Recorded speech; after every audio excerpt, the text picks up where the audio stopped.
hadi sasa tumeweza kufagia bunduki nyingi sana haramu na imefanyika kwa hiari, na pia tumeweza kudumisha amani hapa kaunti ya Pokot. Na kwa mtazamo wa nje na katika vyombo vya habari,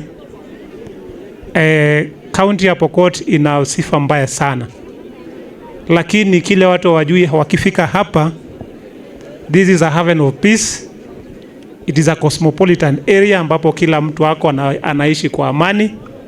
Na ningependa pia kuwapongeza sana watu wa kaunti ya Pokot kwa sababu ya utulivu na pia kukaribisha wageni na pia kwa namna ile ambayo wanafanya mambo yao.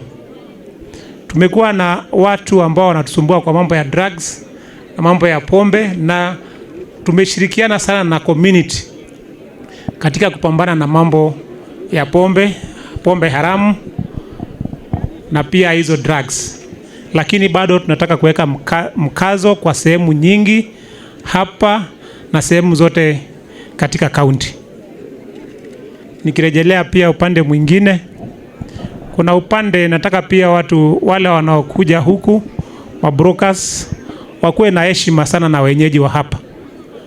Kuna wengine wanafanya mining na hawana heshima hata kidogo. Nataka niwaombe wawe na heshima na pia waweze kutambua the locals ambao wanafanya kazi hapa. Hii ni nchi ambayo lazima wenyewe pia waheshimiwe.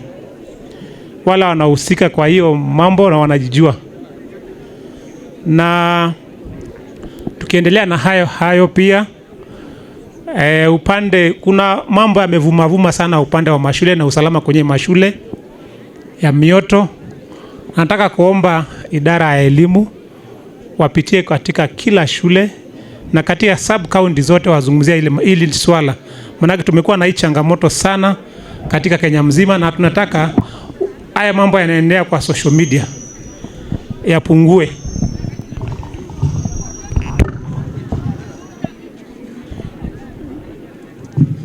Najua tunakaribia 2027 na kuna wengi hawana kura na hawana vitambulisho. Nataka kuwaomba yule mtu yote ambaye hana kitambulisho afike kwenye ofisi ya usika ya vitambulisho katika kila sub county aweze kujiandikisha kwa kitambulisho, na wale hawana kura pia vile waweze kukata kura, kwa sababu huwezi kuchagua mtu unayependa kama hauna kura. Kwa hiyo cha kwanza, huwezi piga mdomo hapo bure kama hauna kura. Ngao yako ni hiyo kura ambayo unaweza chagua kiongozi ambaye unampenda na yule ambaye ameleta maendeleo. Sisi tunachaguliwa miaka ngapi? 5. Huwezi anza kampeni baada ya kuchaguliwa, unaanza kampeni na hujafanya ile uliambiwa. Je, unaona mimi bado naendelea kufanya kazi? Wengi walianza kufanya kampeni kwa sababu labda hawaelewi kwamba tumechaguliwa miaka 5 na ile kazi umepewa lazima utimize kwa hiyo miaka 5 ndio uweze kudocument vile nimesema, hii nimefanya hii kwa wizara ya maji, nimefanya hapa na hapa, na nitakuja kusoma wakati ile siku ambayo itafika nitasoma.